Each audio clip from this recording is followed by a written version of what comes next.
how would the panel tackle the social deprivation, the high unemployment, low wages that are being faced by many of our coastal towns in the UK? That was revealed by the Commission report on social mobility this very week. Sarah Baxter.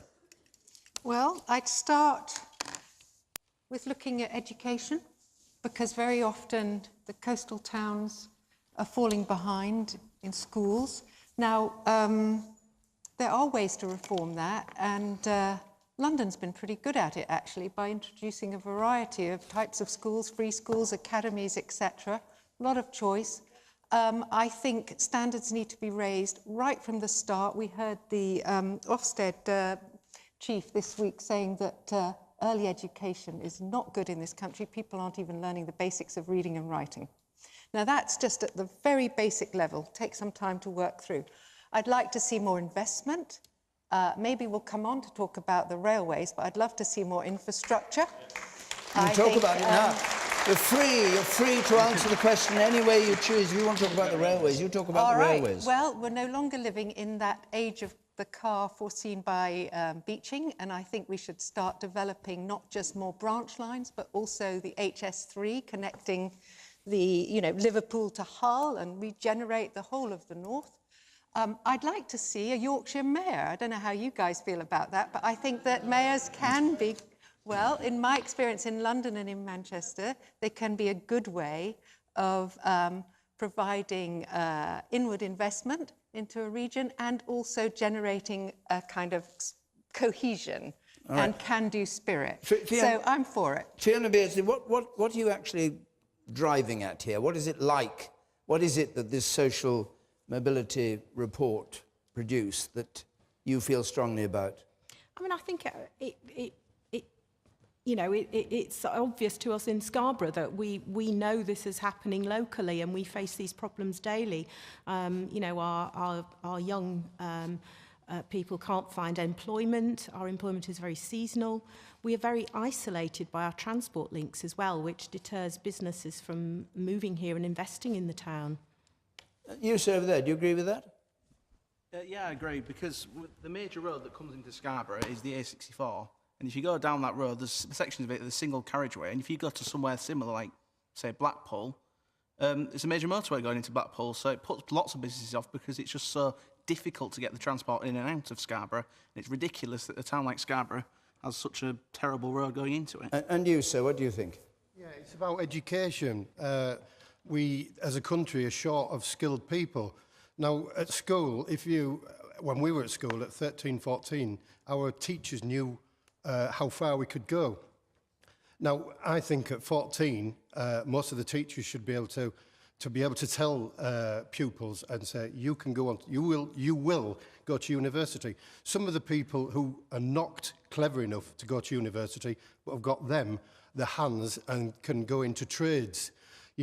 We're short of electricians, plasterers, joiners, chefs, nurses, you name it. And at 14, 15, they should start to learn. And are you talking about the country as a whole, or Scarborough and the country as a whole? The country as a whole, but Scarborough would obviously benefit as well. All right. And can I come to the woman here? Yes. Sorry, my question was relating to the 53 billion and rising all the time of HS2. Anyway, I mean, what benefit does the panel see that for the North East? All right. Chukwamuna. And HS3, yes, but the whole. I specifically mentioned HS3. When's that going to be? All right, Chukka. So I'm quite nervous in replying to this question. Why? Partly, I'll explain why. Because I don't think it's... Part of the problem here is we try to do everything in London, in Whitehall, and to come and tell a community like yours here how to do things. And it seems to me, I mean, if you take an overview, I mean, it's shocking, really. We're the 6th most wealthy country in the world, and yet 1 in 5 people lives in absolute poverty. Over 14 million people are living in absolute poverty in our country, which I think is a disgrace.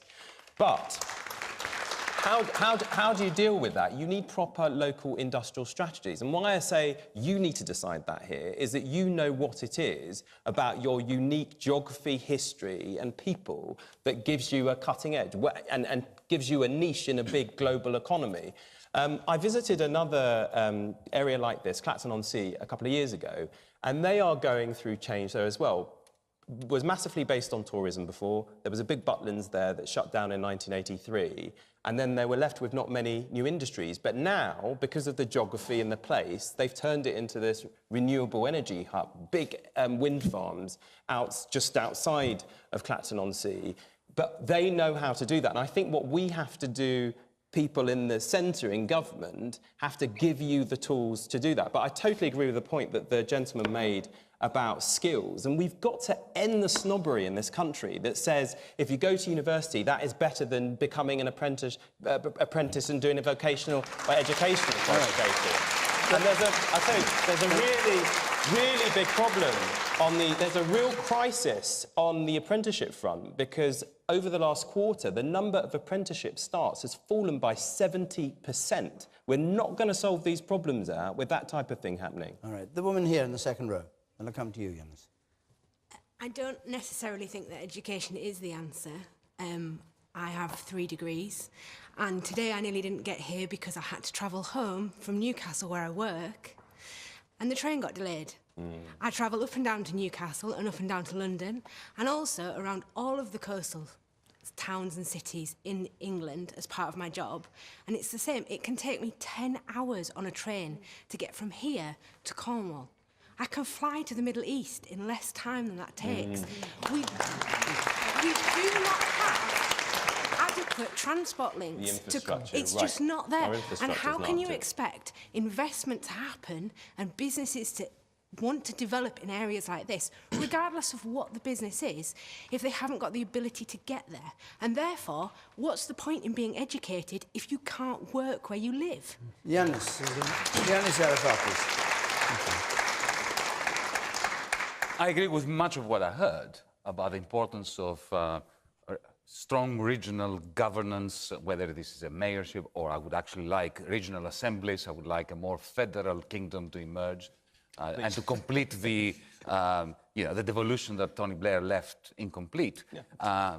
Infrastructure, education is an end in itself, and of course it has very good side effects. But I think that what our conversation is missing out on is that the situation in towns like Scarborough, like Clacton-on-Sea and so on, is simply a symptom of the chronic underperformance of the UK business model. You have a country which is chronically underinvesting in research and development compared to your main competitors around Europe and the world, in fixed capital, in infrastructure. You have wage stagnation, you have the most lopsided geographical imbalances of any major country in the world, worse than Italy, actually. Yeah? And where does the blame for this lie? Well, let's not play the blame game. Well, you have to play the blame game if you're going to resolve anything. The fact that you had rapid industrialization in the 1980s under Mrs. Thatcher on the basis of what was a very clear attempt to diminish the organizations of the working class in Britain. The fact that you had growth based on financializations of the city, financialization based on council house sales, which of course then depleted the stock of housing. The fact that then you created an educational system, a higher educational system, a university system where young people have to become indebted before they even begin to consider entering the labour market. But let's talk about what needs to be done. And I need. All right. Well, we only have I'll be very very quick. Sorry. Allow me to say something good about the government. Allow me to say anything you like. So just be quick about it. That's all. No, I read the industry policy white paper. It's actually quite good. Okay. Except it's missing an important point, an important part: funding. What you have in this country is about 900 billion pounds slashing around in the financial sector, needing to be invested in all the things that you are discussing. But in order to do that, you need a public investment bank. And you need that public investment bank to work side by side with the Bank of England through a particular kind of quantitative easing. I have to speed. I'm sorry. I have to speed you up. And I'm afraid that only Jeremy Corbyn will do it. Because your government doesn't have what it takes to realise the importance of closing the loop that you started. Sam Jimmy. Thanks, Yanis. The lady's question was about social mobility, and social mobility is your chances of improving your life, whatever circumstance into which you were born. And the report that came out this week showed a mixed picture. Ironically, despite what Chaka said, the report says it's not a north-south divide then. What the report said is you've got quite a mixed picture across the country. I don't disagree with that. Scarborough was in there, and I think the education was highlighted in that report. And that is why there is £72 million going towards specific areas in the country, of which Scarborough is one, to help really improve the quality of education. But I'll say that the situation is not all that bad. I had a look at what's been happening here on my way up. And £1 billion is going into the potash mine. That's going to create 1,000 jobs locally. I think that is great news. McCain's is investing £100 million into Scarborough. I think that is also good news. But I'm not saying that is all. I think the lady's point about infrastructure, I really, really appreciate, because I missed my connecting train, and I was worried I was going to miss this show today. So that is definitely something that we can do more well. Henry Bolton, you have to be brief if you will. I will be. The nature of coastal towns is that they're 180% or 180 degrees surrounded by land, thereabouts. The rest, they don't have access. So to compete with inland towns, they need double the investment for access. The other thing is traditional industries in those areas, in coastal towns, have been reduced. What about the fishing industry? Lowestoft, for example. Correct.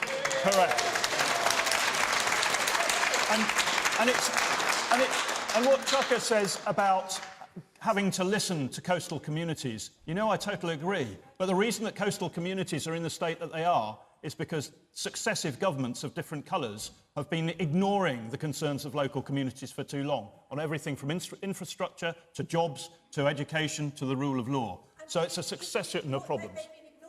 Voice about fracking for long enough as well. We don't want it. It will ruin our agriculture. It will ruin our tourism. But this government is determined to do it, and we don't want it in this country. All right. No fracking, but you're in favour of potash. No, absolutely Against not. potash as well. The woman here, and we're pretty much coming to the end. The woman here on the side. Yes, you quickly. I just want to agree that I think a lot of the trouble on the coastal communities is that the government think they know what's best for us without asking us what's best for us.